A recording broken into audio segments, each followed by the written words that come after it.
what we did with the client, and which made the biggest difference actually, was to set what we call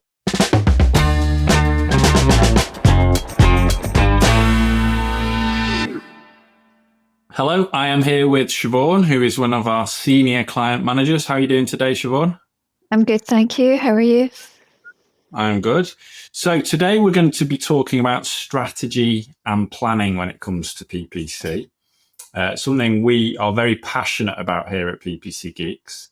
So I'm going to start with a bit of a difficult question for you, Siobhan. What does strategy and planning mean to you when we're working with a client, when we're starting? Sure, it's a really good question.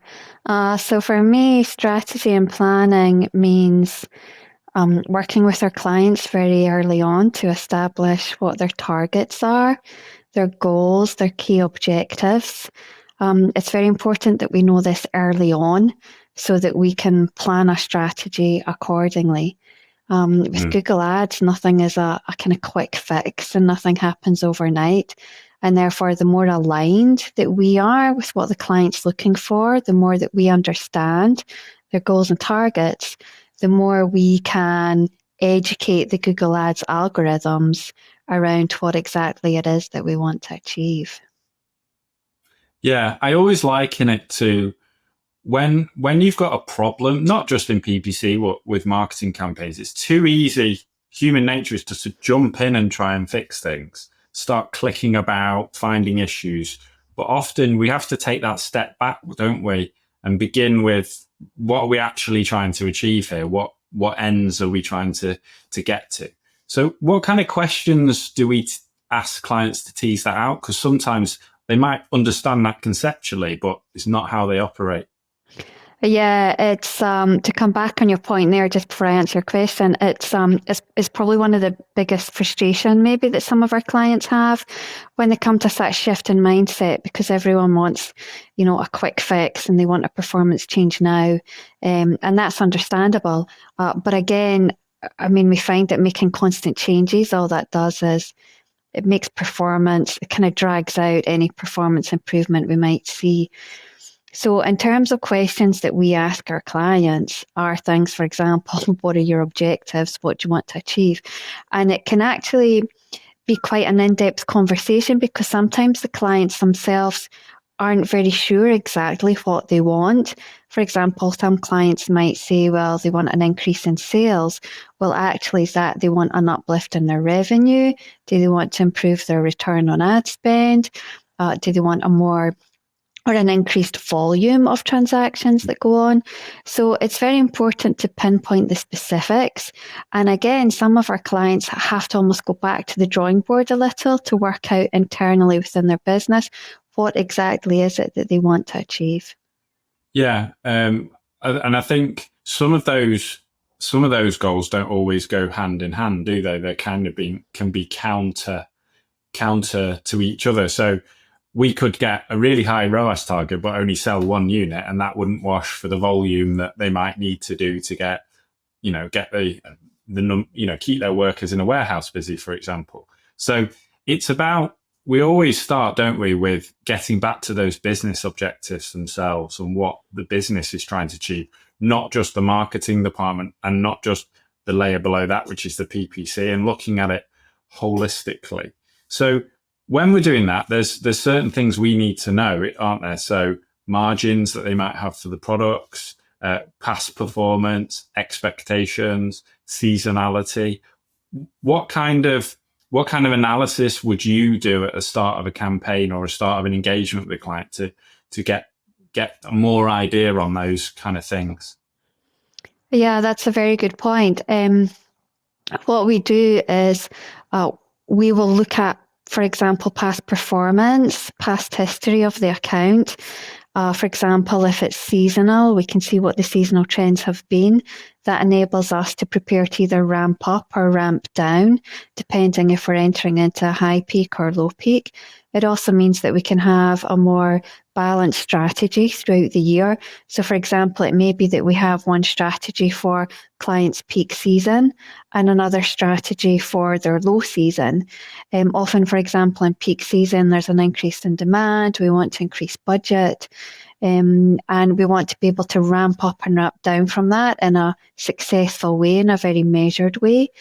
And then equally for low season, it could be that we just want to keep things ticking along with a kind of business as usual approach, just to keep client afloat during that period. So it very much depends, as you say, on what their goals are, what their kind of seasonality is. We'll also look at past performance in terms of what's aided the account in the past, or what's been tried and has failed, or perhaps even things that have been tried and failed, but not really due to that perhaps failed due to a previous setup not being quite correct. So there might be things that we retrial. So when it comes to having an actual strategy, the first step is defining those objectives, asking the right questions to make sure we know what the client's trying to achieve, we know what their objectives are, and we know the key results that they want to put in place. Out of those, if they're the initial steps, what's the next thing we need to do to form a strategy? If we've got the information of what they're trying to achieve, what are the next steps we need to do to form a strategy? And then we'll go on to how we might plan to implement that.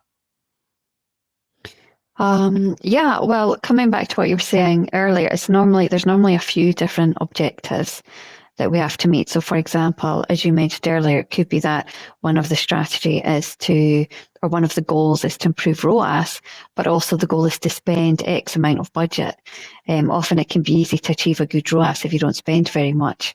The sweet spot and the balance that we have to achieve, which takes meticulous planning to do, is how can we achieve high ROAS at a high ad spend. So normally what we do is when we get these goals back from our clients is to have a look at the historical performance in the account. We see where they're at now in terms of those metrics and what we need to do to get them to where they want to be. And normally that will take place over X amount of months. As you mentioned earlier, there's no quick fix. Really, our skill lies in training the algorithms to go after user profiles or searches, target audiences that are more likely to meet the client's objectives, to make sure that we're spending efficiently and that the client's getting a good return on that spend. So what's very important for us to do is to set out a roadmap with interim goals that we want to achieve along the way. And that helps us also keep a close eye on monitoring how things are going, making sure that we are on track to meet the objectives. Sometimes something external can happen, like a new competitor comes into the marketplace and starts bidding aggressively, and we have to react to that fairly quickly. So again, it's good for us to have a roadmap in place, both for us and the clients, to understand it may take time to achieve this goal and this is how we're going to do it, but also to allow us to react in the moment if we have to, if there's some kind of fluctuation that's come from an external influence that we have to be on top of. Yeah, I think that's a really good point. Just because we have an objective and put in place a strategy, it doesn't mean that it needs to be rigid. It's important to be adaptable. There's that saying about planning, isn't there? Failing to plan is planning to fail. But then there's also, as soon as you've done a plan, it's out of date. But the difference is you have to have a plan, but whether you're going to get there using that plan exactly is another thing. But we need to put these steps out. And often we'll actually think in longer time periods, won't we, Siobhan? We'll look over a 90, 180 day time period, because it does take time to get those results. In PPC, you are paying per click. And if you aren't getting enough clicks because you're either not spending enough money or you have thousands of products, then it's going to take time to get those things through. So what kind of review points would you recommend to put in place to reassess the strategy and the KPIs and whether they're appropriate? What kind of time spans do you look at? Yeah, really good question. So In terms of that strategy, we tend to set strategies every quarter. So we've got a 3-month time frame. Now within that, we'll do a sort of mini strategy review every month. So at the end of each month, we'll have a look at the data. Now, in saying that, that makes it sound as though we don't do anything for a whole month, which isn't true. We optimize on a weekly basis. We make a lot of, well, I was going to say changes. We don't always make changes to account, but we monitor it and we analyse it. And if a change is required, then we'll make it.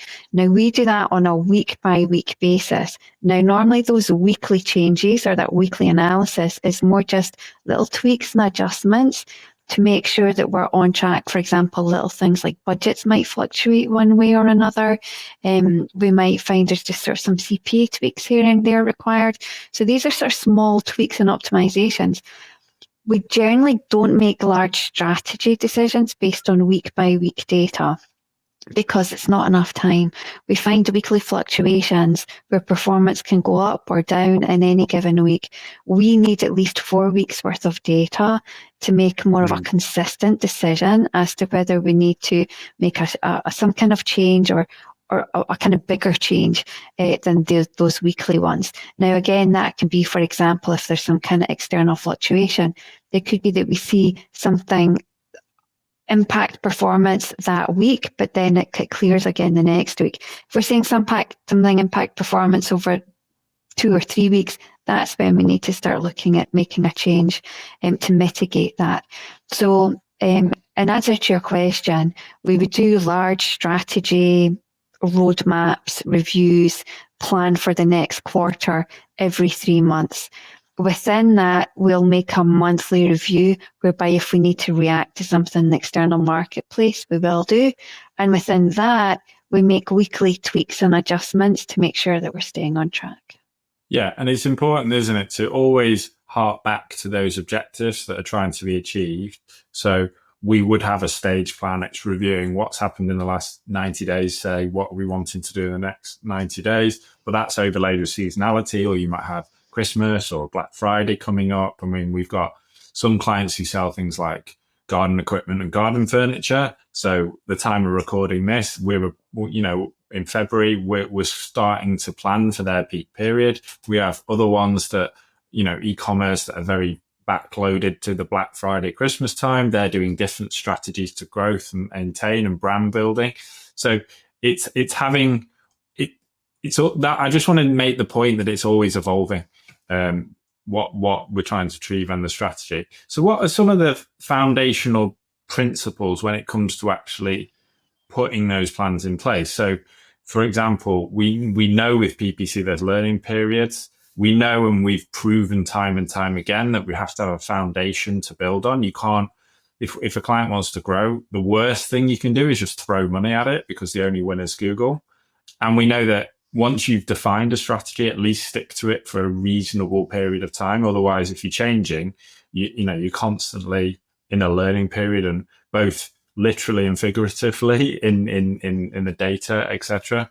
And then there's also the strategy around different platforms to expand to. So we might be talking about Google Ads, but you can go into Facebook or to X, Reddit, Amazon, your SEO channels and things like that. So let's unpack a bit how we would do some planning around those mitigating elements. How do we know or understand when we've got a good foundation in place to build on? What will you be looking in there in the initial strategy to then put in some growth phases? Well, I would say, for example, when a client comes to us, we implement the changes during their onboarding and we come up with our first strategy. Now, again, very dependent on their goals. Now, what we do is we implement that. As you've said, we may make adjustments as necessary along the way. But I would say at least after 6 months, if we're starting to see performance improvements, then we know that we're onto a good thing. We can tell when this account is starting to stabilize and grow. And that's actually one of the first things we didn't touch on earlier, is we have to make sure that any performance improvements we make are stable within the account. As you say, those solid foundations are there. And from then we can start to grow because we know our strategy is working in the right direction. So I would say initially we need 6 months at least to allow that to happen. Some of our clients it's taken 9 or 12 months. Those are some very high spending e-commerce accounts.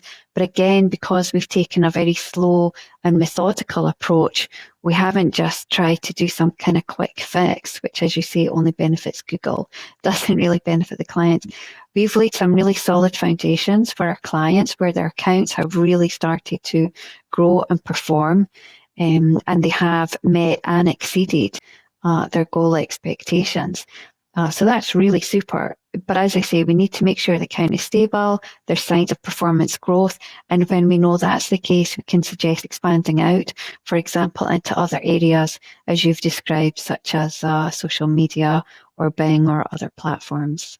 And then, of course, we can take the strategy that we know is working on Google Ads and use that as our starting point on a new platform.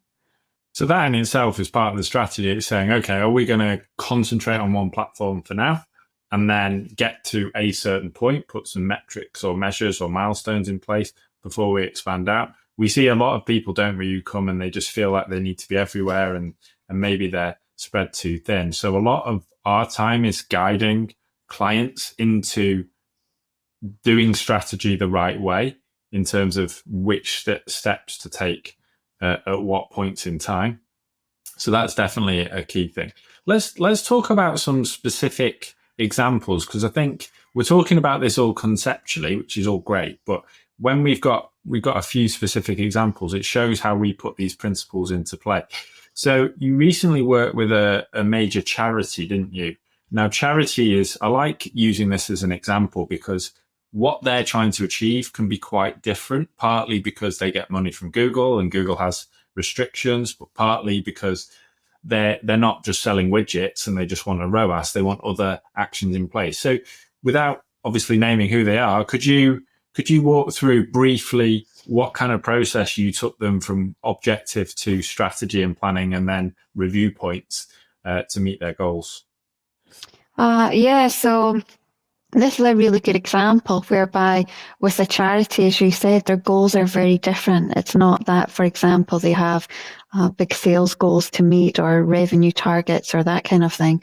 And whilst donations was part of one of their goals. I mean, their main goal really was to spend what's called their Google Ads grant. So Google Ads gives charities up to $10,000 to spend per month on their Google Ads campaigns. And initially, this charity came to us because they weren't spending anywhere close to their Google Ads grant allowance. And they wanted us to help them be able to spend that grant, but to spend it in such a way that still met their conversion goals, which were having people sign up for fundraising events, having people sign up to take advantage of the services that the charity was offering. So sort of twofold. One was targeting people who would like to fundraise for the charity, and the other was targeting people who would like to take or sign up to the benefits, the services that the charity would provide. Now, also because it was a Google goal as well as making sure that the ad grant was being spent. Yeah, so it's sort of 3 goals all in one there. So it's very interesting account to work on. Now, also Google Ads grants have specific rules that we have to play by, which other Google Ads accounts don't. So there's certain limits on what we can do and where exactly that ad grant can be spent. So there was a few different hoops to jump through and hurdles to come over. But in terms of setting the strategy, what we did with the client, and which made the biggest difference actually, was to set what we call accurate conversion tracking to make sure that with the client, they knew exactly what kind of contact they wanted people to make with them and how that would come about through their website, various calls to actions, filling in contact forms, etc. And by setting up accurate tracking of that method of contact, we set in place a strategy whereby we would implement conversion tracking. Then both our team and the Google algorithms get to see the correct target market is starting to convert, and then we can start to spend more of that Google Ads grant on the target market that we wanted to attract. And that was a very successful strategy. And of course, the client, the charity in this case, was very happy with what we achieved because we had such a clear strategy. We knew what our targets were. Our team in the background could set up a restructured campaign set up around the targets that we wanted to achieve. And of course, because we had accurate conversion tracking in place, both ourselves and the client were able to see that we met those targets. Yeah, I'm glad you mentioned conversion tracking because that's one of the things we always say here is that if you don't have the data, you don't know what works and what doesn't. So how do we build up data to use that? How do we use the data we have built up to then inform future strategy? What are we looking for there? And if there is to throw a curveball question for you, if we have inherited account with bad conversion tracking, what are we looking for once the conversion tracking's fixed to compare the data between two different periods, and how does that inform strategy? Have you got any examples of that? Yeah, that's another great question. Most of our clients come to us with inaccurate conversion tracking. It's one of the first things that we look at. So as you mentioned, conversion tracking is important, or accurate conversion tracking is important, because, well, number one, the tracking has to track whatever the goal is. Sometimes we find that clients come to us with a goal of, say, increasing their sales revenue, but their tracking is set up to track downloads of a specific PDF. So in which case the algorithms optimize around people who might download a PDF rather than people who might actually make a sale. So conversion tracking is very important, number one, to link back to what that goal is. It's also very important for the client to be able to see what return they're getting on their spend in terms of those target goals, whether it be an increase in sales revenue or downloads of certain material or certain leads that are contacting them through various contact forms. So it lets the client understand exactly where their ad spend is going. It helps our team understand how exactly the algorithms are maneuvering and how they're working on the account, so we can make any appropriate adjustments to align all the campaigns with the goals. And we can only do that through accurate conversion tracking. And then the next aspect to this is it allows the Google algorithms to understand what kind of user profiles to target. An example I gave earlier, if, for example, the algorithms think that they have to optimize towards people who download a form instead of people who fill in a contact lead or make a phone call or even make a purchase, then if there's what we call inaccurate conversion tracking, or conversion tracking that doesn't match up with the client's goals, the algorithms go off on a wild goose chase, and it results in what we call wasted ad spend. And we see that quite a lot in clients who come to us. Yeah, absolutely. And so having the data in place is definitely key.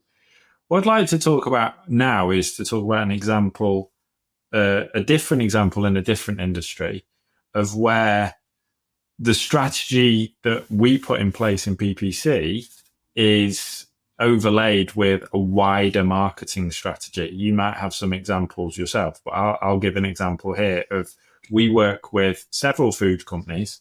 Now, the interesting thing I find about food companies is that they sell consumable products. So if people like the product, you're hoping they're going to buy it again, probably in 30 days or something.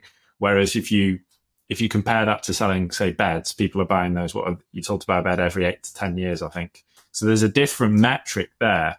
Now, with food companies, there's a very strong brand element that we have to consider in their strategy, because they might advertise, and in this case, the example I'm going to give is a diet meal company that advertises on TV. They advertise on the Underground, for example, on radio, in certain targeted magazines. So a big portion of the strategy we've had to overlay is to when they're doing, like, where their placements are in the ads, like which shows they're going to have their, if they're going to have an advert during Coronation Street, for example, and then overlaying that with tracking the right metrics, which in their case is brand metrics versus non-brand metrics. And what that means is if you're advertising everywhere, your brand, then it means that you are going to get people searching just for your brand name who might be in the market for what you're doing because they've seen those adverts and they see non-PPC adverts about your brand. But ultimately, the value that PPC brings you is A, making sure your own brand is always at the top, but bringing in new traffic, new customers for that lifetime value who haven't seen those adverts.